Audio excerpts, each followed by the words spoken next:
Welcome, folks, to the latest installment of Sports with Joe and Ish. Of course, I'm the sports editor of the San Marcos Daily Record, Joe Vazzelli, and I'm here with our go-to man as far as the Rattlers go, Ishmael Johnson. We're going to break down both Texas State and San Marcos, who are both in action on the gridiron, as well as preview the upcoming opponents in the next week. But before we get into that, we're first going to talk about Texas State, who ends up suffering a 34-10 defeat to the UL Lafayette Raging Cajuns on Tuesday night in a game that I think we all sort of saw as a measuring stick kind of game for them. And Ish, it seemed like they were in the game there for a little while, but it really kind of changed on one or two plays in the second quarter. Yeah, it was really frustrating to watch at times because, Lafayette just looked like the better team, obviously, but they just looked like the team that wanted it more, the team that would go for it. Mark Hudspeth had a great game plan, just running the ball. Terrence Broadway looked like he returned to form against the Bobcats. He's been struggling this season. He had more touchdowns or interceptions and touchdowns heading into the game, and he just looked fantastic against the Bobcats right from the second play of the game. Caught Elijah McGuire on a wheel route around the edge to score a touchdown, and it was that. And then the Bobcats would kind of come, they would kind of show a little scrap back and forth, but for the most part, Lafayette just looked like the better team, and at times, like I said, it was pretty hard to watch. Sure, and I was kind of thinking about this, over the past couple of days, and really both of the games with the Rattlers and Texas State kind of boiled down to one or two plays there. In the Texas State game, it's 7-3 UL Lafayette after that touchdown that you just talked about to Elijah McGuire. It's 7-3. Texas State looks like they're driving down the field. They're going to maybe get at least a field goal out of it. Tyler Jones drops back, and it's a sack fumble. It's picked up by Christian Ringo, big man running down the field.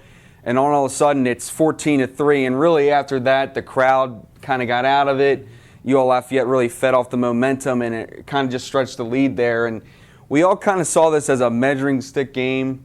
And in many ways, Texas State just didn't really measure up in the last couple of years against Lafayette. Really surprisingly so, though, this year.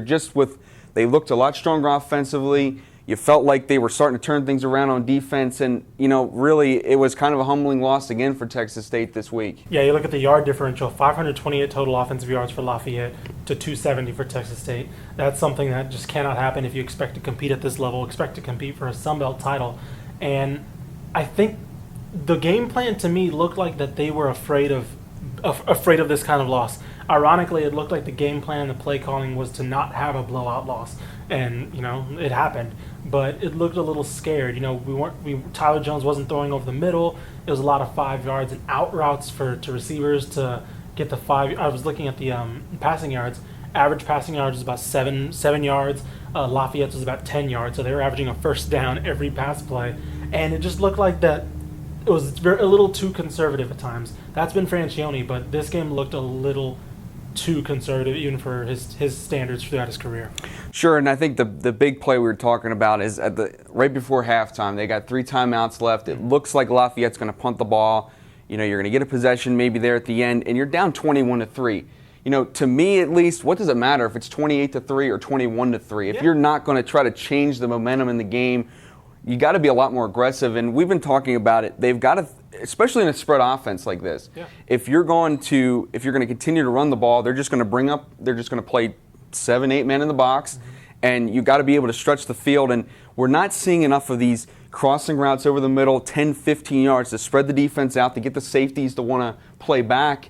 And it seems like the last couple weeks we haven't seen that, and Tyler Jones has struggled to get in a little bit of a rhythm, and they've got to trust him a little bit more. Yeah. This is in his second year. He's figured some things out. He's a much different quarterback than he was last year, kind of adjusting to the new role that he was at. Yeah, this was probably the first game that I thought that reverted back to last year's play calling with Tyler Jones, because last year he was still learning the position, he was still learning the speed of the game, and this game looked like they didn't trust him anymore. It looked like something happened where they were afraid to have him throw over the middle. Maybe they thought Lafayette was baiting him into throwing him over the middle. That's perhaps why they went to the outside so much. But with the screens, with the outside routes, it just looked way too conservative, way too passive, almost afraid to try something. And leading into this game, I don't know. I even had the idea leading into this game that I don't know if Texas State was game playing to win as just to not lose. And so you look at the final stats. Tyler Jones, 14 of 23 for 176 yards. 37 rushing yards on 16 attempts. Like, he kept the ball a little too much. The running backs combined for less than, I believe, 80 yards, 66 yards total for Franks and Lowe. And Elijah McGuire and Terrence Broadway just looked phenomenal and against the Texas State defense. So I don't know what has to change, but this game really was humbling in a lot of ways for Texas State this season. Sure, and I think the concerning thing for them is, you had 10 days to prepare for UL Lafayette. You knew what they were going to do. Yep. You had a chance to change the game plan, try to get some matchups, and, the same thing against Navy. You had 14 days, and that concerns me. When you have that much time to prepare for an opponent, you just don't come out with that great of a game plan. And maybe it's just as simple as Texas State is just not at the talent level of UL Lafayette. I think we're learning that maybe they're not quite at that level, those top three teams. And that doesn't mean that they can't make a bowl game at the end of the season, but we're just not going to see them be at Arkansas State or the Raging Cajun level. And that's going to be interesting to see, because next week against Monroe, and it looks like a winnable game. And we'll, of course, get into that. But before, we're gonna go to a break, and we're actually going to talk with Texas State head coach Dennis Franchione. He'll break down last week's matchup against the Raging Cajuns, as well as preview the upcoming matchup against the Warhawks.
We're here with Texas State head coach Dennis Franchione. And Coach, last week against Lafayette, it seemed like the guys pressed a little bit in the game, big stage like that. Did you see that from the guys, just maybe a little bit, trying a little bit too hard in that kind of situation?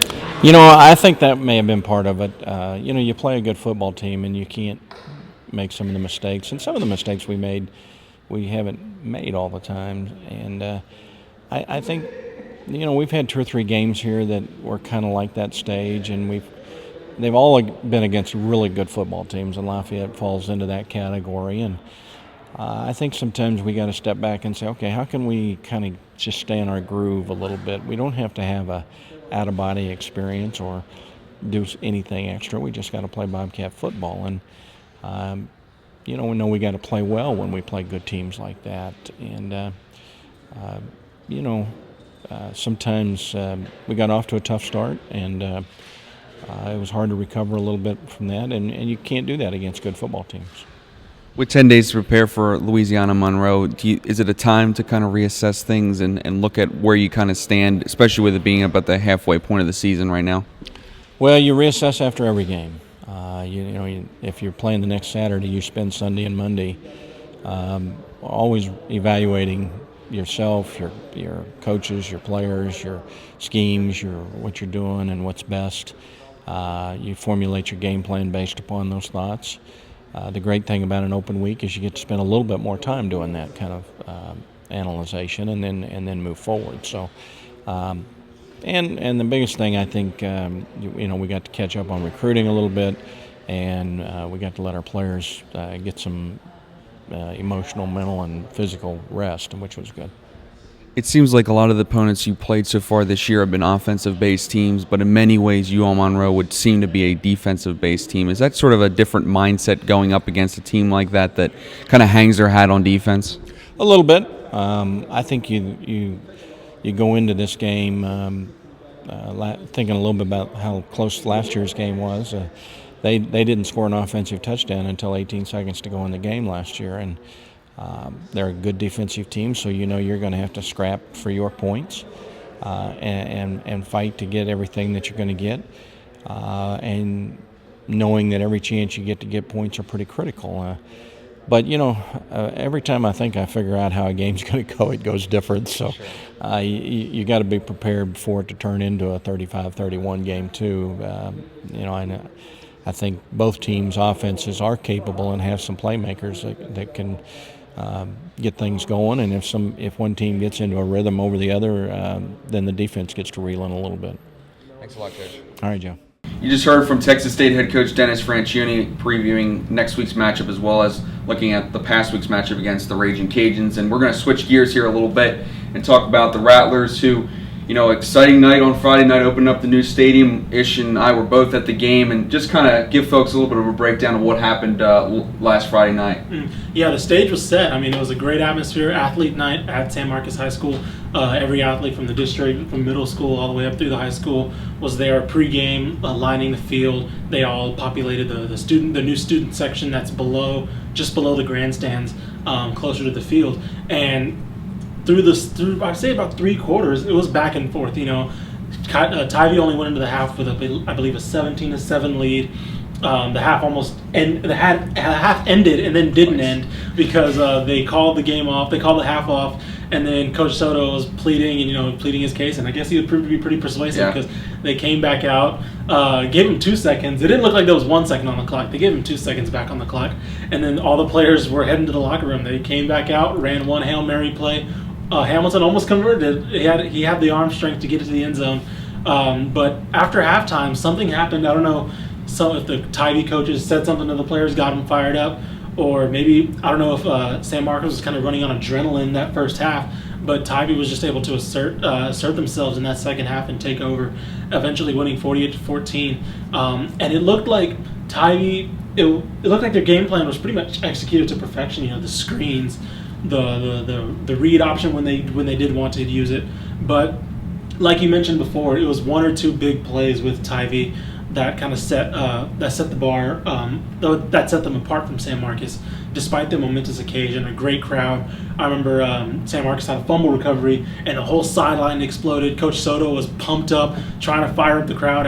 Almost after every big play, you could see him lifting his arms, trying to fire up the crowd. And it was a packed house. It was a great environment. But Tivy in the end was just able to separate themselves from the pack. Sure, and like you were saying about that fumble, what ended up happening is San Marcos goes right down the field. I think Hamilton breaks off a 56-yard run. Yeah. They get within, I believe it was 10 points at Tivy, 24-14, I believe, and really they had the fumble there at the 30-yard line. They're 30 yards from scoring a touchdown or at least a field goal maybe, and Tivy was able to stop them, and I think that's where the momentum of the game changed, similar to Texas State in many ways. But before we kind of break it down a little bit more, that crowd there was impressive. Yeah. No doubt about it. I mean, 6,000, probably about 6,000 there at the game, and we actually were sitting up in the press box, with the Tivy the Kerrville Tivy announcers coming up for their radio station, and they had kind of commented on how impressive the facility was, and in many ways they also talked about how this doesn't seem like a 2-5 team overall, and we've been talking about it. There's a lot of talent on this team this year. David Hamilton's going to, is sort of coming into his own. Chris Kane and Kavion Gardner, as well as Brandon Chapman from the backfield, and a very young defense that started to figure things out. And I mean, Gish, although their record's 2-5, they can do some things maybe over these next 2 or 3 weeks to get themselves back in the playoff race. Yeah. Because we've been impressed really for 2 quarters. They were right with Tivy. 2 or 3 quarters, they were right with Tivy and had a chance at an upset. Exactly. And the crazy thing about District 27 is it's still up for grabs. Even though after these losses, these close games, it's still up for grabs because Seguin, Lockhart, Floresville even, and San Marcos, neither of them has separated themselves from each other, and that fourth place spot is still wide open. The top three seem to be locked right now, but that fourth place spot, which is still eligible for a playoff berth, still up for grabs. And yeah, I have to agree about the crowd. Everything involved was impressive, and I do agree with the Tybee announcers that we're talking about San Marcos. They don't seem like a 2-5 team. They every comment, it seemed, every other comment about San Marcos was how impressive Hamilton was, how the defensive line was getting pressure on the quarterback from Tybee, and it seemed like they didn't have a lot of negative things to say about San Marcos or critical things to say about San Marcos.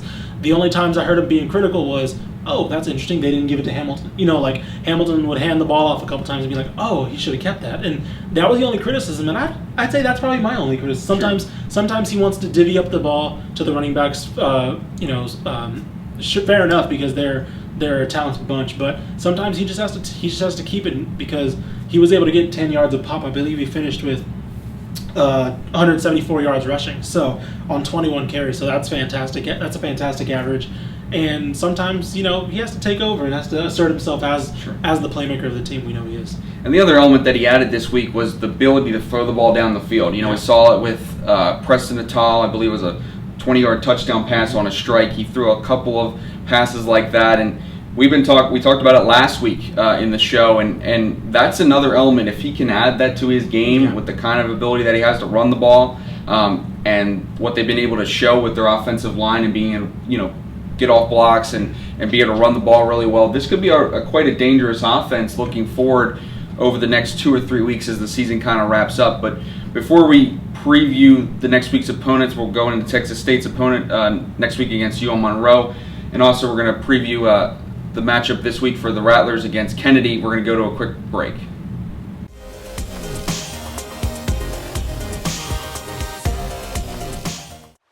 Spring-fed and a perfect 72 degrees year-round, the crystal clear San Marcos River is an oasis right in the center of Texas. Tube the falls, kayak for miles, or snorkel its depths. San Marcos, Texas. We'd love your company.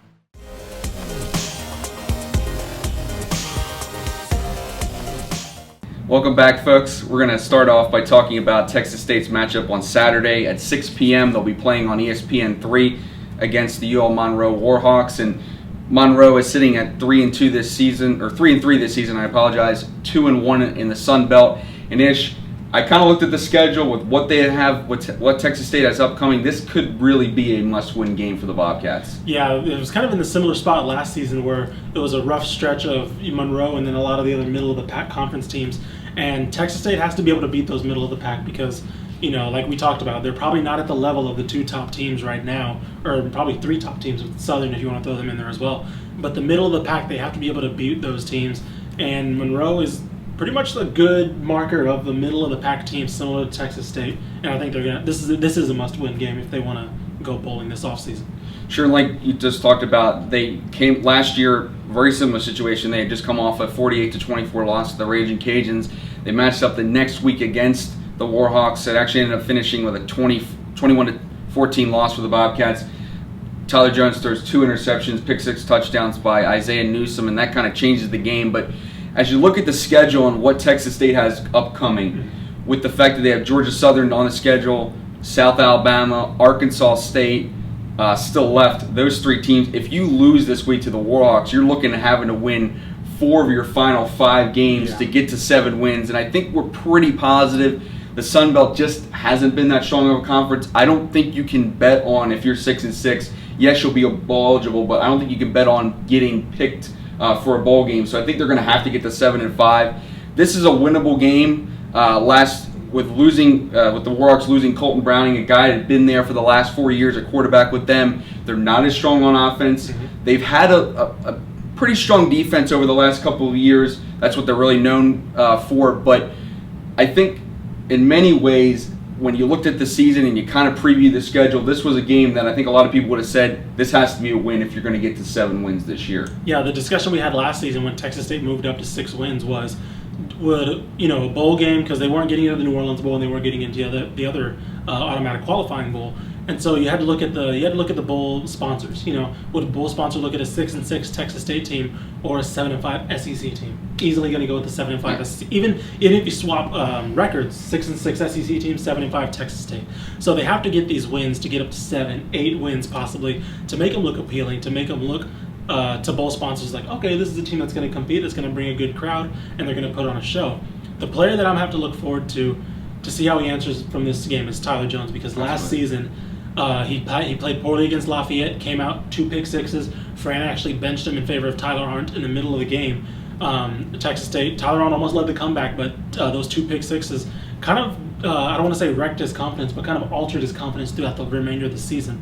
Tyler Jones, look for him to have a potential bounce back game, because he has to prove himself, because I don't want to say he's having flashbacks to last season, but that has to be in his mind, like, all right, I played poorly against Lafayette and then I played poorly against Monroe. I can't let that happen again. So it is going to be pivotal, and this is a pivotal game if you're looking at the bowl season. And the other thing is, last couple of weeks with UL Lafayette, with Idaho, and with Tulsa and Illinois, we're talking about it with the way defense, Texas State's bend but don't break defense, didn't seem those other teams are going to put up points against Texas State. This game, it doesn't look like it's going to have to be a lot of points to win this game. It could be if you can get to 24, 28 points, you've got a great chance. So it doesn't look like it's going to be as much of a track meet to try to win the game.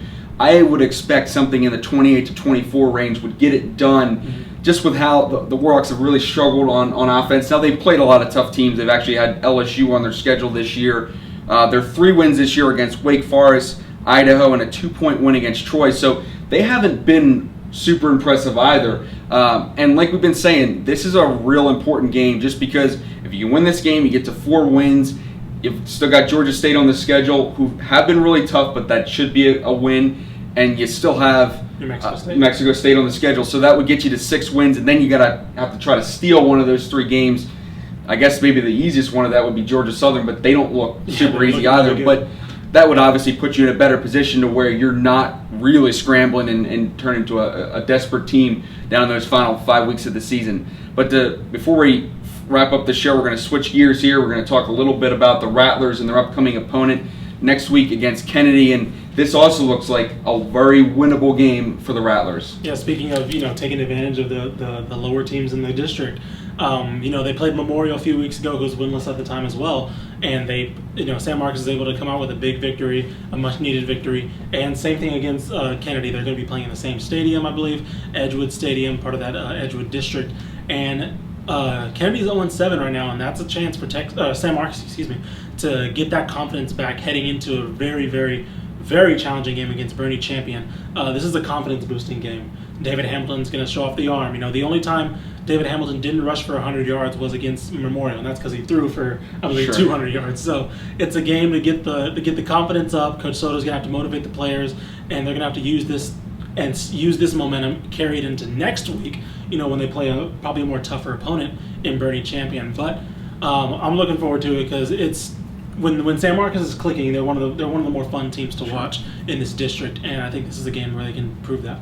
And like we've been talking about, I think you referenced in your story, Hamilton's 300 yards away from getting to the 2,000-yard marks this season? Around 400 yards to get 2,000 yards on the season. I believe if he keeps the pace up, he'll end with about 2,100 yards and 21 touchdowns. So, and he's still on pace for 1,000 yards passing as well. So he's having a historic season. I mean, you have to think it is historic for San Marcos.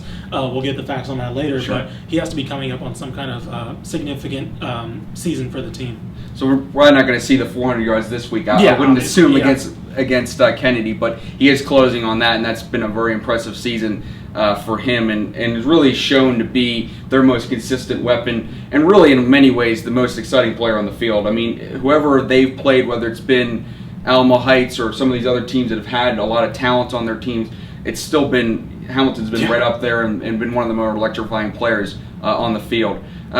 Thanks, folks, for tuning in to the latest installment of Sports with Joe and Ish. We really appreciate your viewership and continuing to follow along with the show every week on SanMarcosRecord.com. So for Joe and Ish, we're signing off.